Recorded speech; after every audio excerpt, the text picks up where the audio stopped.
Family gets rid of little boy after his mom's death. Years later, meet him getting out of limo.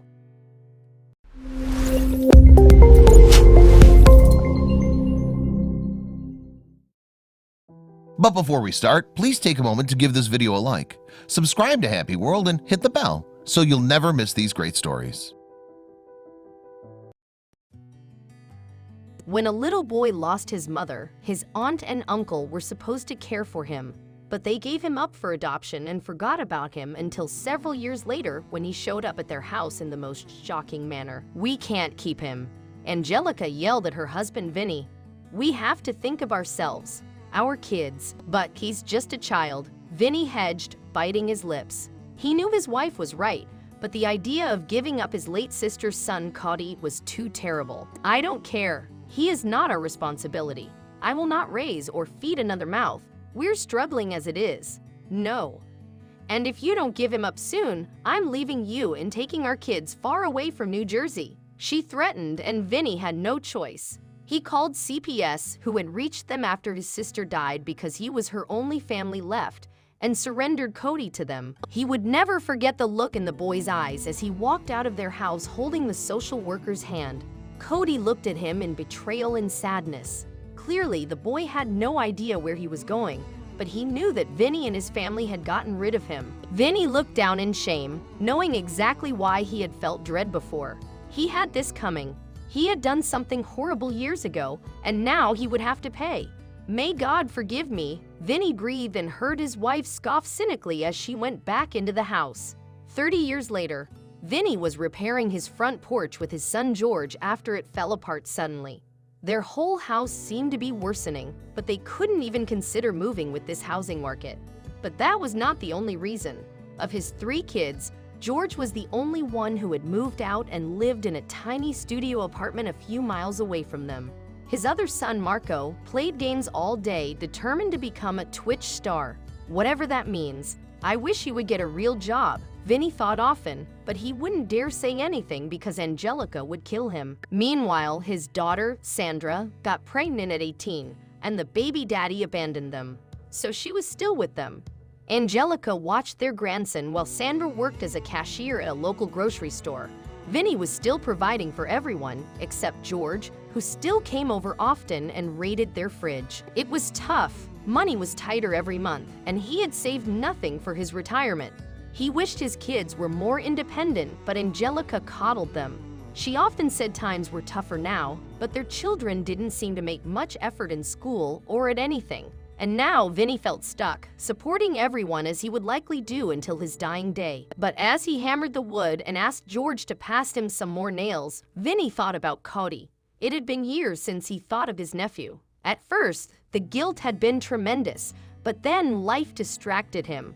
Vinny had no idea why he thought of the kid now, but he hoped Cody got adopted and was doing better than his own family. Surprisingly, a limousine appeared on their street and parked right in front of their house. "Wow," George whistled, his lips pouting. Vinny squinted and wiped the sweat from his forehead as he stood straighter. He wondered who was inside the limo and why they were in their neighborhood. Rich people never drove through this area, and the latest cars ever seen here were typically pickups from the early 2000s. But the driver got out and walked around the expensive car to open the door in the back.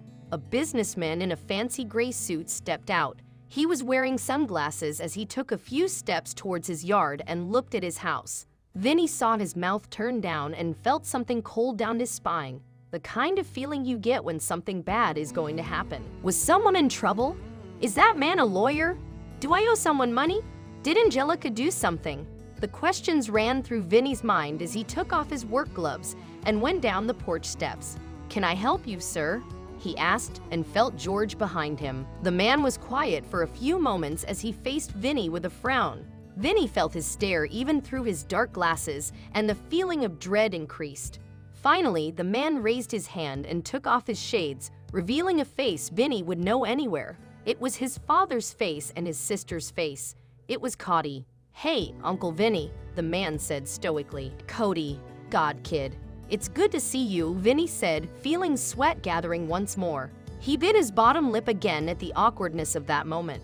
He had no idea what to say to the kid he had abandoned years ago, especially now that he came so impeccably dressed and in a fancy car. "He's your cousin. You met him briefly when you were little," Vinny said, knowing that the kids didn't remember their cousin as they were a bit younger than 5-year-old Cody at the time. "You must be George, right?" Cody said, nodding, but a slight smile formed on his mouth as he stared down at Vinny's son. His jeans were ripped and dirty from construction, and his hair was messy. Vinny was not much better, but he ran a hand through his mostly gray hair to feel better. "Do you want to come in for something to drink?" Vinny offered, and Cody immediately shook his head. "Not a chance. I only came here to see this disaster and tell you something." Cody began but stopped as they heard the front door open, and his wife, daughters, and grandkids stepped out. There's the Wicked Witch." "Excuse me?"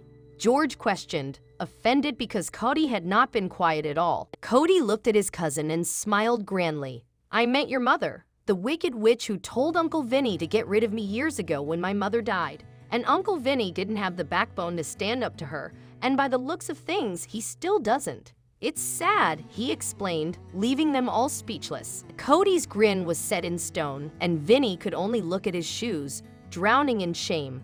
Finally, Cody laughed, put his sunglasses back up, and buttoned his fancy jacket.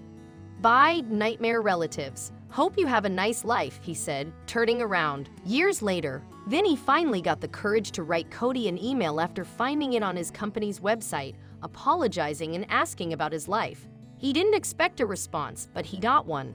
Cody accepted his apology and told him about his business, wife, kids, and adoptive parents. Eventually, they met for coffee and formed a tentative bond as uncle and nephew. Vinny told Cody stories of his mother, and he loved those. Years later, Vinny got sick, and someone anonymous paid for his hospital bill. He knew who it was all along, and soon, the rest of the family found out. His children were happy about it and felt terrible about insulting Cody at some point. But Angelica ranted, raged, and hated Cody for showing off his money. That was the final straw for Vinny. He packed his bags, told his children that it was time to grow up and be adults at last, and left New Jersey for Florida. His relationship with Cody was much better by then, so his nephew rented him an apartment, paying a few months in advance so he could start a new life. He contacted his children every once in a while and sent money for his grandchild. But that was it. He never divorced Angelica, and she never filed either. He was just out of her life. Cody sometimes visited him with his family on their way to expensive vacations in Orlando. But other than that, Vinny was alone and happier than ever.